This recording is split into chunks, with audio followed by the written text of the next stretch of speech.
Hello, this is Darrell Castle with today's Castle Report.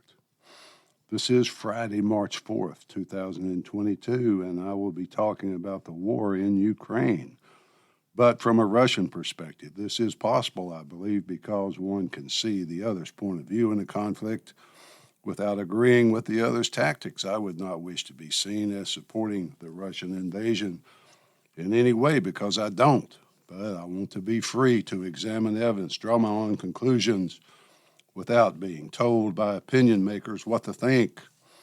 This is the 10th day of the Russian invasion of Ukraine, so a little history is in order. 31 years ago, the President of the United States, Ronald Reagan, and the Premier, our leader of the Soviet Union, Mikhail Gorbachev, met to discuss a possible deal to allow the Soviet Union, which was financially broke and desperate, to end peacefully and end with dignity. The deal was that the 16 Soviet satellites or colonies would become separate, independent countries. East Germany would remain divided, but the wall would come down, and then the two countries would be completely integrated. Reagan agreed that NATO would not expand beyond its present boundaries at that time. In other words, the Soviet colonies, now freed, would not become part of NATO. No NATO or U.S. troops would be stationed in the Russian borderland countries, and both sides would keep those countries free of offensive missiles. That part of the agreement was later formalized in a treaty to ban intermediate-range missiles from that part of Europe. American presidents have denied the authenticity or even the existence of the agreement, but Secretary of State James Baker was there, and he took notes. Unfortunately for those deniers, he took notes, so the denial of the deal only adds to their hypocrisy. The deal was made to give the world a sigh of relief, a break, if you will, from the very long, very expensive, very dangerous Cold War in which mutually assured destruction was the order of the day. It came after a long series of dour, hardline Russian leaders and ended with the eloquent westernized Gorbachev, who was succeeded then after the agreement by the disastrous Boris Yeltsin.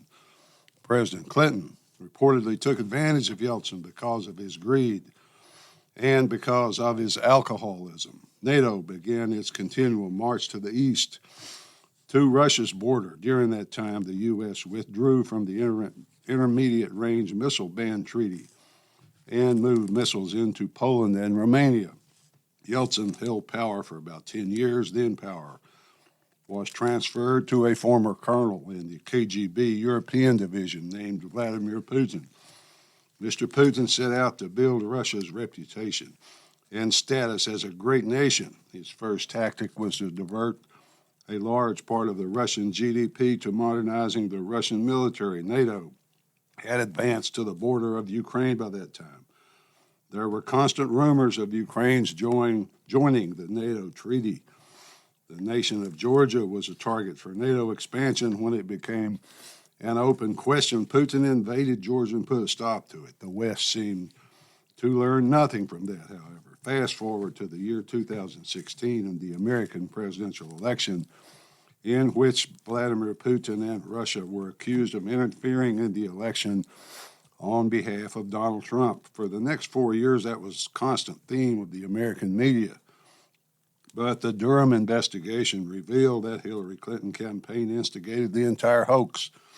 Other than that, it was a complete lie, but I'm sure that Putin was amused and outraged to be Clinton's scapegoat. The interesting part of all this and the complete hypocrisy of the American leadership came into view just 2 years before that. The president of Ukraine was Viktor Yanukovych, pro-Russian, corrupt in the Ukrainian tradition of corruption, but nevertheless freely elected. Putin was satisfied with a Russian-leaning government freely elected, but the United States was not satisfied. Protests occurred across the country, especially in the capital city of Kiev, due to the failing Ukrainian economy. The main square of Kiev was known as Maidan, and that is where the protests got the name the Maidan Revolution. I'm not accusing the U.S. of instigating these protests. I don't know if that happened or not. Yanukovych had the country's economy in shambles. It was lagging far behind its neighbors. That is typical for a communist economy, as opposed to free market capitalism, so there were legitimate reasons for the protest, but the U.S. became the cheerleader of the protest, constantly fanning the flames. John McCain, then the ranking Republican on the Senate Armed Services Committee, went to Kiev to openly support the protesters. Victoria Nuland, Assistant Secretary of State, made many trips to Kiev during the protest and during the election. She reportedly took cookies to the protesters. I don't know if she made the cookies herself or not. That would have been a nice touch. They discussed in detail their preferences for the post-Yanukovych government. This is known because Russian intelligence intercepted her phone calls and emails and released them to the media verbatim. Nuland stated, quote, "Yats is the guy," end quote. Who would be the best candidate? Referring to the chosen U.S. candidate, Arseniy Yatsenyuk. The U.S. conduct seems more like micromanagement of the elections than it does to interference, but Vladimir Putin is not stupid. He watched while the U.S. installed a pro-Western government on his most vulnerable border, putting the West only 300 miles from Moscow for the next 8 years. Putin pleaded time and again for a pledge that NATO would not take in Ukraine. By this time, Ukraine was openly aligned with the West and asking to enter NATO. The acceptance of NATO members requires a unanimous decision by all 27 current members, so the U.S. always used that as an excuse to say no to Putin. It's not our decision. It takes everybody. We don't control them. They said Putin once referred to the West as the empire of lies because of the 8 years back and forth over NATO expansion. Finally, he moved into Crimea, or invaded, if you will, Crimea, retook the Black Sea naval base that had traditionally been Russian for over 300 years.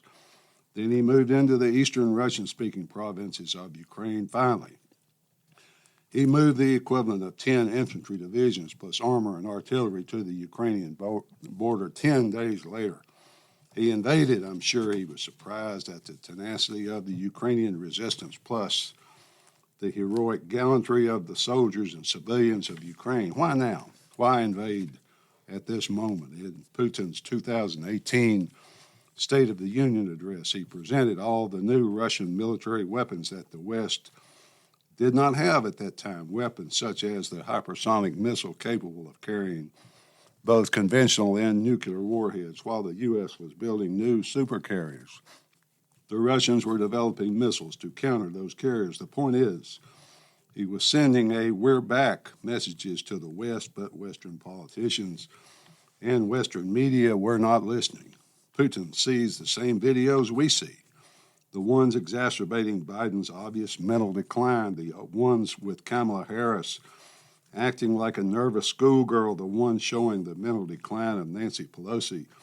That is the president and the vice president and the next in line, the three people closest to the presidency. In other words, he was given clear evidence that the U.S. has weak and ineffective leadership and would not act. Don't forget America's defeat and humiliating retreat from Afghanistan. He saw that too, abandoning citizens and allies alike just after the 2020 election, when Biden was asked if he thought Putin was a killer, and he answered in the affirmative. Putin and the Russian people were listening. The comment didn't garner much attention in the Western media, but on Russia Today, it was very important. It was an insult to the Russian people and to their president personally. The story about the time he told Putin, quote, "I've looked in your eyes and you have no soul," end quote, didn't help either. That didn't help either. The West had many chances to avoid conflict, starting with the agreement itself, the election, in which the U.S. had to install a pro-Western government on Russia's border, and finally the refusal to pledge no more expansion of NATO all helped to explain it. We might just add that, as any U.S. president might say, well, if there's a country that must be invaded, I'll do it. Ukraine is good, Russia bad. Grenada, Panama, Nicaragua, Libya, Syria, Afghanistan, Iraq, all good. You may notice I left out Korea and Vietnam. That's because we were invited there, as we commonly are. I'm surprised Putin didn't set up a Ukrainian government in exile so he could be invited. Is Putin a war criminal? Perhaps, maybe so. But if he is, then so are a succession of U.S. American presidents. Russians tried to convince the West that for the world to have security, all parties had to feel secure, but the West just didn't get it or didn't care. Russia did not feel secure. Putin refused to continue to be insecure. This led to all the accusations in the American media of false flag attacks to justify invasion. The information is public knowledge because Russia released most of it to the public, but it takes some digging.